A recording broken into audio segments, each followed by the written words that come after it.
saying that the man doesn't like to be second fiddle? No, because he's having too much of it generally out there. So how do the women respond? Huh? How do the strong women, I mean, how do they deal with this? Well, you know, they go out and they become hiddlers and they kind of put their mind to work. You know, they run things, they get a little food stall, they, you know, sell things in the market, they do all those things. You find, I mean, some men being very smart out there and they realize they can also make money, you know. I mean, you find a lot of men doing that too, but when you go down to the market downtown, it's mostly women doing that. You have men who are out there cultivating, sure, and women too, you know, but it's just that you'll most often find a woman going out there and getting any kind of job and just working through that, and just generally less time to go out there and indulge in concerts and, you know, clubs and so on and so on. When she does, don't feel no way, she get, you know, plenty criticism for that. You know, as if, you know, there's something wrong with the woman who wants to run to the movies all the while.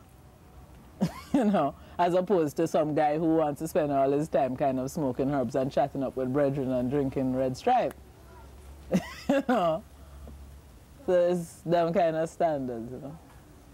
Yeah, it seemed like you're saying that in many ways Jamaica is really a male society, or for the men, even though the woman is the center of the household. Oh yeah, she definitely running things, she raising the children.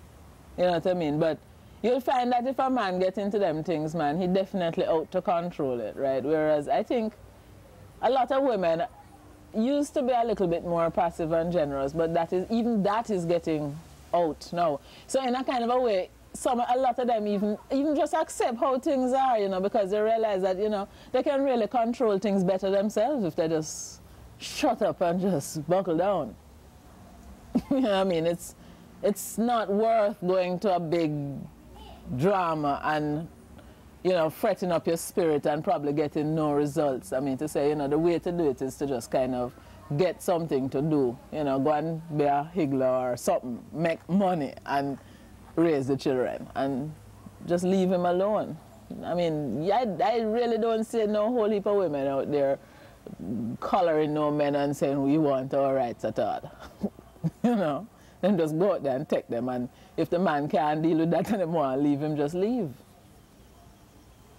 What do you say about within Rastafari now? How do you think the women are either changing well, attitude, or a lot of women are being fairly passive out there, because with a man in this kind of quandary, I mean, it's not necessarily going to be terribly pleasant for a man to realize that, I mean, to say the truth of the matter is, as far as women is concerned, is that if he want to leave, him can just leave. You know, because that cuts the ground from under his feet. I mean, what role has he got? If a woman is willing to go out there and just work and support the goddamn kids and just don't even bother with them too hard. You know what I mean? And by the time she turned that informal commercial vendor and start wearing gold bangles and earrings, I mean, he can't even give her that again if he should get a job. You know what I mean? Or what he can tempt her with again. So you find that Rastas are trying to unify things a little bit better. But it's not really surprising that they still feel the kind of, you know, marginal threat. A lot of them, I feel, are getting over that. And a lot of Rastas in the country just never had that problem anyway, because they are not urban. You know what I mean? They come up and the woman that they get probably have a little piece of land somewhere or was doing the same thing before he met her. Whereas the Kingston getters are a different scene, where you have a whole heap of what they call young gal who leave out of their mother's house and forthwith go and kind of tackle some guy, you know. And he kind of woos her with three-piece chicken and chips, movies, dance, and so on. You know, drop the screw on her and kind of dash off when she get pregnant. You know what I mean? And kind of perpetuate the syndrome all over again. You know? And a lot of these girls, anyway, if they don't get it from that side, they get it forced on them. You know? I mean, guys just come up, you know, sex is very kind of raw out there. for young people in the urban kind of ghetto scene, you know. And by the time you start getting to be an adolescent and feeling the urge anyway, you know what I mean? You can't really tell them not to deal with it, you know.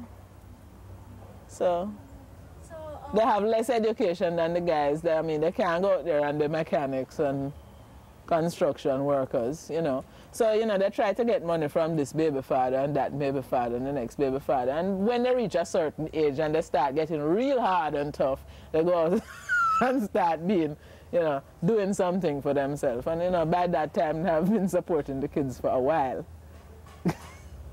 You know.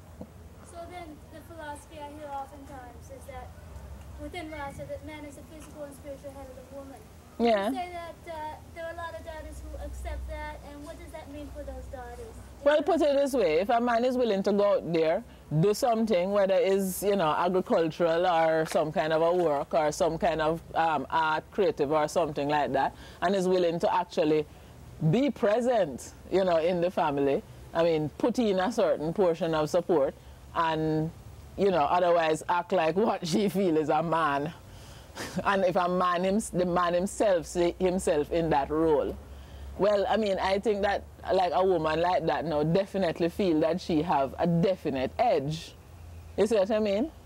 So you can't start quarreling about things like covering your head at that point. You know? And some women just, boy, they just definitely feel that they have, I mean, you know, they have something to gain from that, you see? And it might just be true in terms of, you know, how those children grow up and, you know, the role they see themselves playing between the sexes and you know, the family and so on.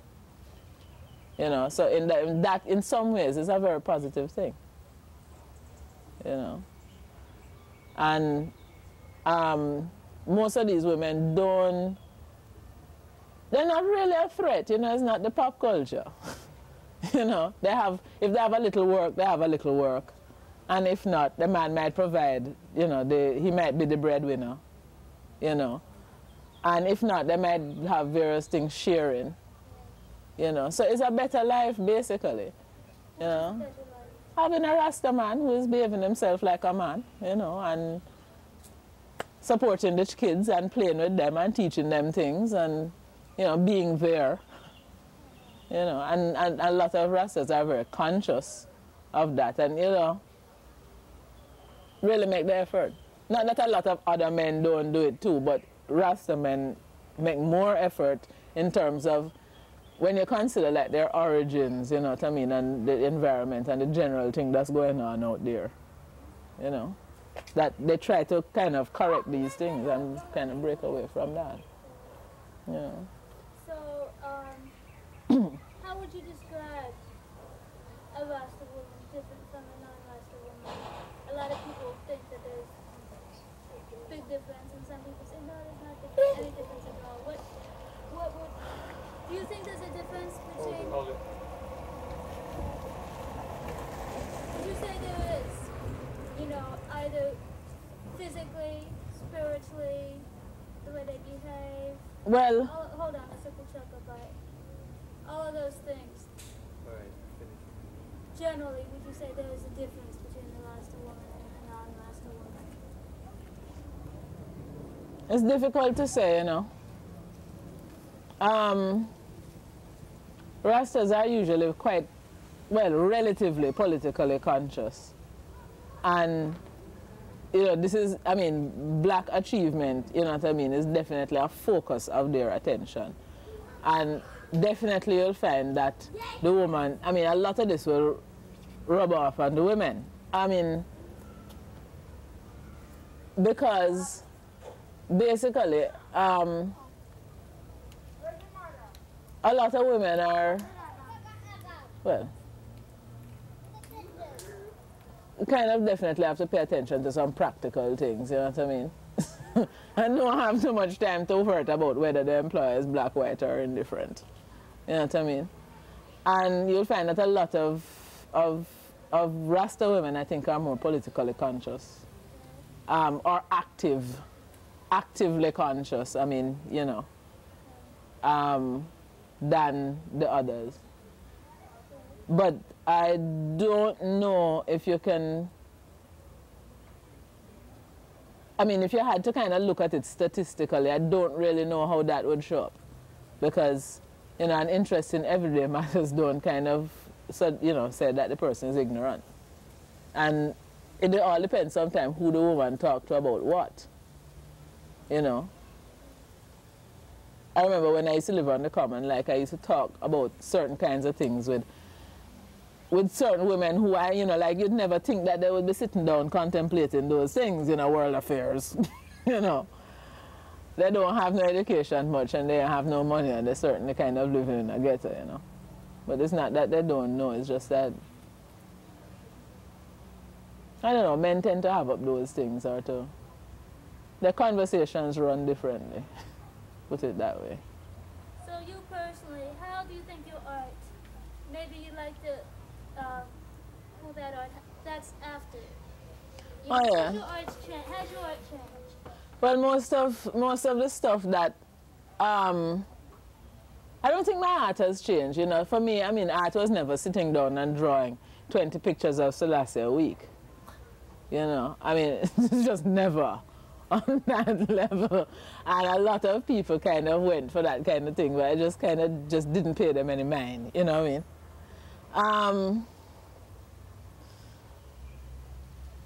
I don't know, I suppose you could call me some kind of a feminist, but I hate those kind of labels because they mean nothing in the long run. I mean, you know. And I am definitely concerned about, well, I suppose as Elliott was saying, kind of social, not activism, the process. Activate yourself. Yes, well, activate yourself. You know what I mean? Because I do have certain values, you know what I mean? And, you know, nobody is blind, you know. Circumstances dictate a lot of things, but then you have to consider how things are done, you know, in those circumstances. For example, the business of capitalism and socialism, well, socialism as an alternative or some kind of alternative thing, you know. There is a tendency for the rich to get richer, whatever you might want to say, you know. And I'm not so sure if I go for that. You know, people taking advantage of people's time and energy, you know. So this piece that you have inside now, Oh, that was how just... is that piece, would you have done that piece as a Rasta? Oh, yes. Can you yes. take it out and maybe tell us if this piece is different? No, it's just a woman and she's not a pin-up.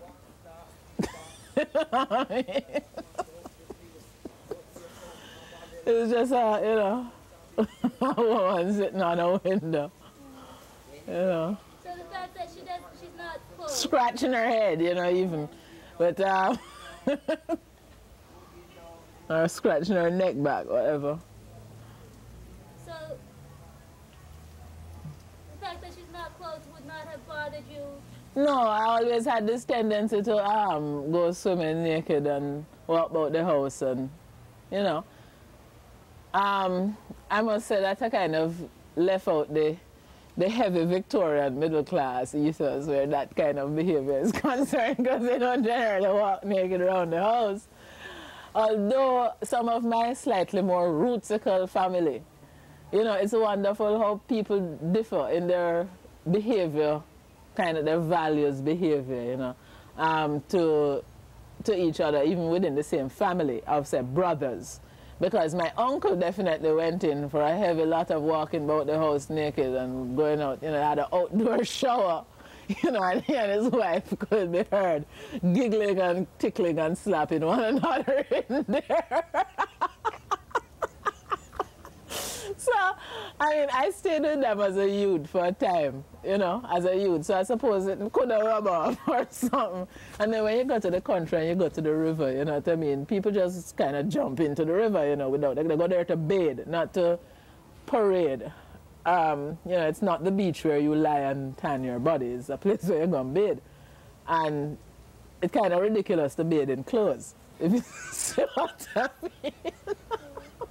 So, like, Rasta or no Rasta, I mean, like, things like that haven't changed. I definitely used to prefer my uncle's run-ins, Because the children used to bathe in the bathroom, too, and there was lots of that kind of family kind of thing. On the other hand, I've never seen my father naked. Please don't make this film reach him. Maybe you could explain Just that part. Huh? You could explain this picture, and if you think it's any different than other pictures depicting. Well, to me it looks like a Rasta painting. Yes, it is. Like the conventions that you see other Rasta paintings. Oh yeah, the destruction of Babylon. Except that definitely this thing have a slight bias towards the woman there. Lower right. And I would suggest that you pay attention to this because I think it's significant. I didn't know what was going on in it at the time. I just felt like drawing that, and I did. But there was definitely some kind of a thing that I definitely, even then, felt had to be kind of righted because regardless of class or whatever, definitely men try to control, and there was something very wrong with that. Because, like if you try and control, then you invite in rebellion, you know what I mean? Or you inviting, that somebody's going to just decide, when they have had just enough pressure that they're just going to get up and go. And there's certainly something that they need to cast out where that is concerned. Sometimes you just need to cast it out in yourself too, Because, it's not necessarily only men. I find that women, when they start, it's like anything. You have something and you finally got it to start running, and suddenly some guy wants to come along and just kind of change up, and quite possibly wreak a certain amount of havoc. And you don't feel like letting go your control. And a lot of women out there not letting go control of the family, whatever they might want to say. Them have it down. You see? And I think that's another potential source of conflict right there, and one of the reasons why, the male thing can't get satisfied so easy either.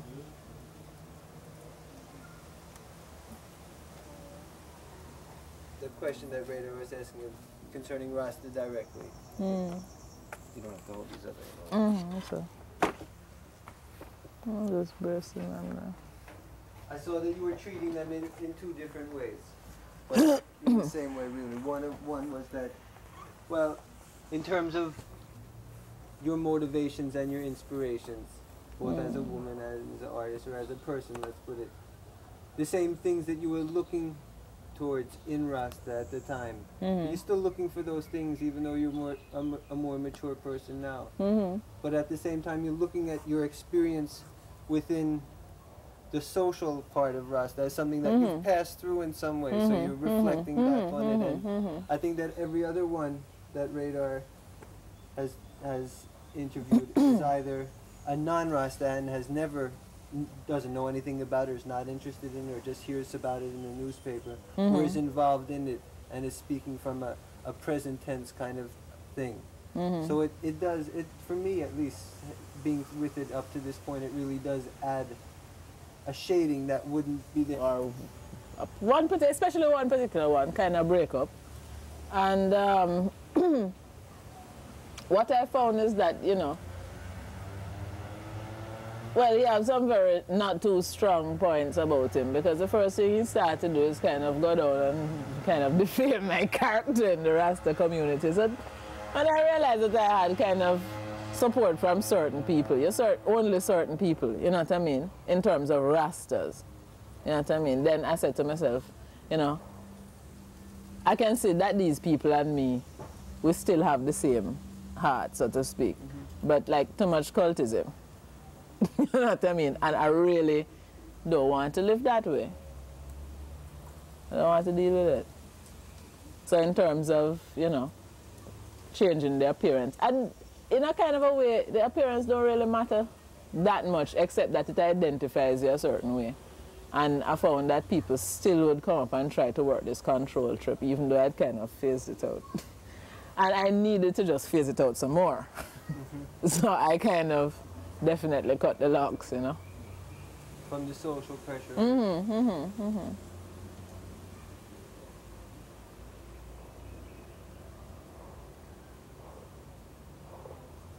I'm surprised there's still light out here.